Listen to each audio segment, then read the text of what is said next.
Povo Santo, Shalom! Estamos no nosso momento de meditação, numa porção da Sagrada Escritura. Gente, que bom que a gente tem a palavra e tem a liberdade de ler, de estudar, de falar dela.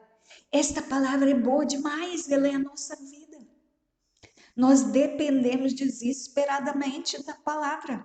Nem só de pão o homem vive, de jeito nenhum.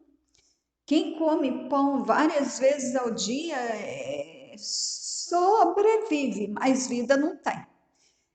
Para ter vida é preciso comer a palavra. Hoje eu quero meditar com você sobre a importância de buscar primeiro o reino do Eterno.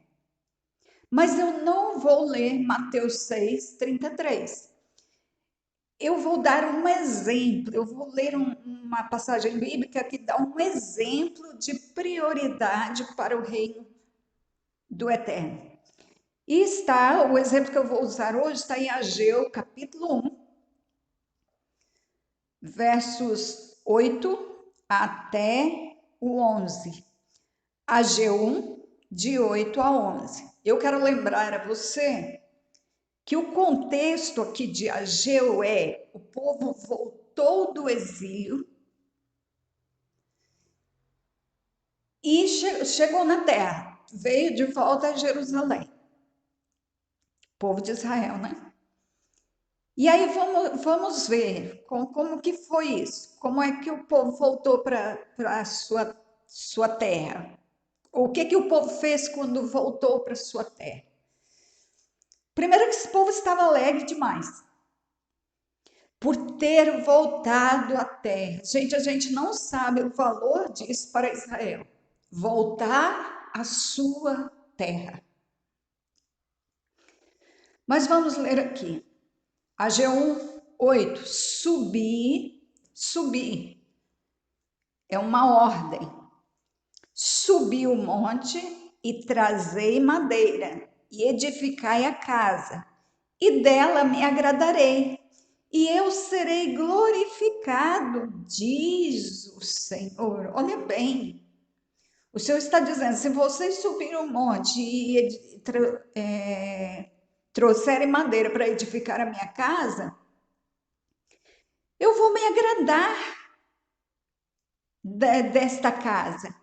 E nela eu serei glorificado, e por causa da construção dela eu serei glorificado. Verso 9: olhastes para muito, mas eis que alcançastes pouco. Então, olha só. Olhastes para muito, você quis muita coisa, você olhou uma coisa, olhou aquele campo, imaginou ele bem cheio de trigo e de outras culturas. Você olhou para muito, você desejou muito, você tem planos, mas você alcançou pouco. Então, a gente fala que tem que visualizar o que quer, mas, gente, isso não é completo. Não é só isso sozinho não funciona. Olhaste para muito e alcançastes pouco. E esse pouco, olha só, além do povo alcançar pouco, esse pouco, quando foi trazido para casa, ou seja, eles plantavam, mas eles não colhiam tudo o que eles queriam. A produção do fruto foi diminuída. E aí, quando eles traziam esse pouco para casa, o Senhor assoprava. O próprio Senhor, presta atenção nisso, não era Satanás. O próprio Senhor assoprava. Imagine o Senhor assoprando. Imagine o fôlego que sai da boca do Senhor. O sopro que sai da boca do Senhor. Ele assoprava. Não é para que o produto recebesse o espírito dele, não. É para que o produto subisse. Então, quando o trouxestes para casa, esse povo para casa, eu lhe assoprei. Ou seja, eles colhiam pouco, não era suficiente para eles, eles estavam sempre na falta. E o próprio Senhor pergunta por quê? Por que foi assim? E ele mesmo responde. Ele disse: é por causa da minha casa. Ué, como assim?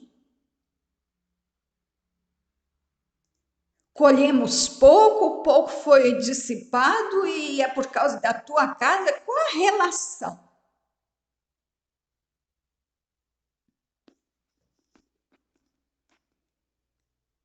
É por causa da minha casa que está deserta e cada um de vós corre à sua própria casa. O que isso significa?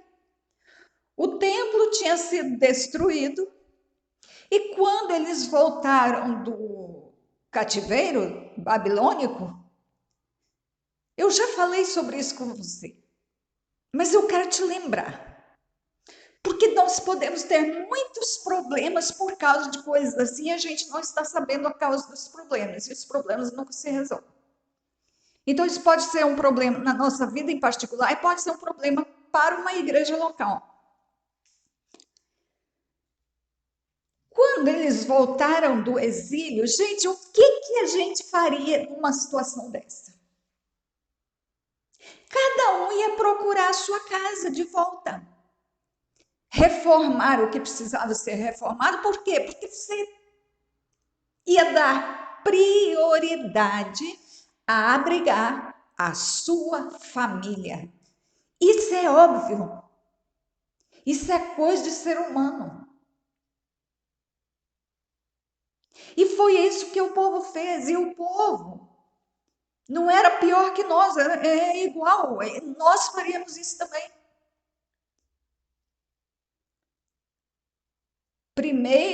Primeiro a família no nosso conceito, né? A gente tem até um provérbio, né? Primeiro Deus, depois a família, depois a igreja. Isso é provérbio de ser humano. A gente não pode ficar acreditando nisso, não. Isso não funciona. Isso não é assim, isso não é verdade, isso não tem coerência com a palavra do Senhor. Nós temos coisa melhor. E então o povo foi cada um cuidar da sua casa e cuidar de plantar logo, aproveitar que estava na terra, aproveitar a alegria, aproveitar que voltaram, eles voltaram cheios de vontade de trabalhar, cheios de planos. Eles depois de tantos anos, eles pensaram, vamos começar de novo, a gente faz tudo de novo, não tem problema, foi assim, mas agora não é mais, o cativeiro passou, vamos plantar na terra, vamos colher, vamos construir tudo de volta. Destruíram, derrubaram, vamos reconstruir as nossas casas, vamos plantar o nosso alimento, vamos colher.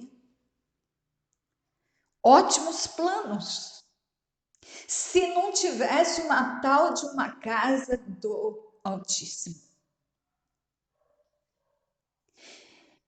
Então ninguém pensou em construir casa.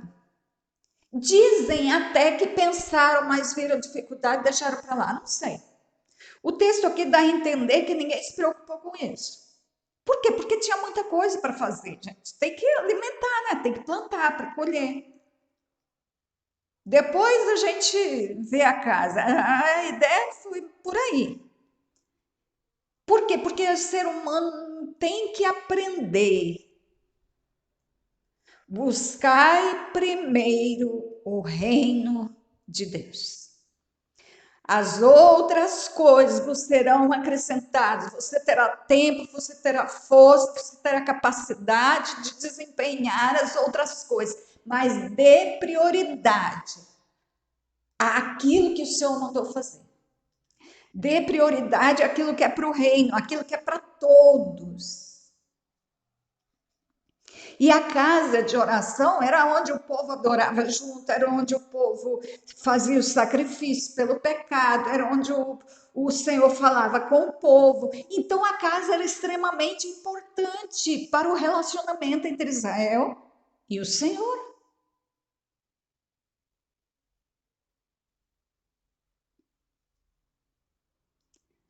Aí o Senhor falou assim: então, por isso, retém os céus, o seu orvalho. Aí toda a natureza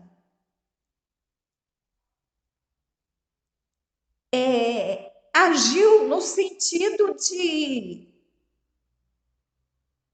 não favorecer o povo em desobediência, o povo que não priorizou a obra do Senhor. Aí os céus foram retidos, reteram o seu orvalho, não caiu orvalho. Gente, não caía orvalho na terra. E a terra reteve os seus frutos, a terra também se negou a produzir frutos. E o Senhor fez vir a seca sobre a terra. Então não tinha nem orvalho, imaginem, chuva então nem pensar. Sobre a terra, sobre os montes, sobre o trigo, sobre o mosto e sobre o azeite, sobre o que a terra produz, como também sobre todos os homens, sobre os animais e sobre todo o trabalho das mãos. Então nada era abençoado, nenhum trabalho das mãos dos israelitas era abençoado.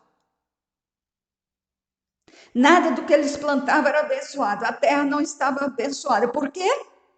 Porque cada um priorizou a sua própria casa. O texto é muito claro. Eu peço a você, pense isso, avalie sua vida. Sempre que o Senhor mandar você fazer uma coisa, você dê prioridade aqui. Falando-se em argamassa, em construção, em estrutura física, podemos pensar em igrejas que começaram um templo e nunca terminaram. Pode ter certeza que isso está prejudicando a todos que fazem parte daquela igreja. Escutou? O Senhor não gosta que a obra dele fique interditada, parada. O Senhor não gosta. Isso prejudica o povo. Por que o Senhor vai dar prioridade a abastecer o povo com todas as bênçãos, com abundantes bênçãos, se o povo não dá prioridade àquilo que é do Senhor, à obra do Senhor? Vê se a casa de um e de outro está pendente, está inacabada, tá? Não está. Sempre que entra um dinheirinho, vai lá, compra o cimento, compra o lajota e vai fazendo a casa. Agora, a casa do Senhor, às vezes, fica. É claro que isso não acontece com todos. Estou falando em caso de acontecer. Mas, às vezes, gente, não é a estrutura física. Às vezes, é outra obra que o Senhor pediu para você fazer. Dê prioridade às coisas do reino. Aquilo que é para o reino. Tá bom? Para que você não tenha prejuízos, porque isso vai dar problema depois. Olha um monte de problema que Israel teve. Querido Pai, obrigado por tua palavra. Obrigada porque o Senhor nos dá exemplo claro de que se não buscarmos o reino em primeiro lugar, nós teremos naturalmente consequências ruins. Já é natural. Mas se priorizarmos aquilo que é a tua obra, as coisas na nossa vida acontecerão num tempo surpreendente, de uma forma surpreendente. Obrigada, Pai. Que esta palavra ajude alguém hoje, que esta palavra seja comida por alguém hoje, que essa semente nunca caia por terra para nenhum de nós, que nenhum de nós deixe essa semente cair à beira do caminho, porque a gente precisa dela ou agora ou daqui a pouco. Por favor, Pai, que nós nos baseemos, que nós vivamos, que nós andemos pela tua palavra. e que o teu nome seja assim então glorificado através da nossa vida. O Eterno te abençoe e te guarde, o Eterno faça resplandecer o seu rosto sobre ti e tenha misericórdia de ti. O Eterno sobre ti levante o seu rosto e te dê a paz, o entendimento, a sabedoria. Fique então nessa graça do Eterno e até o próximo áudio, sob a permissão dele. Amém.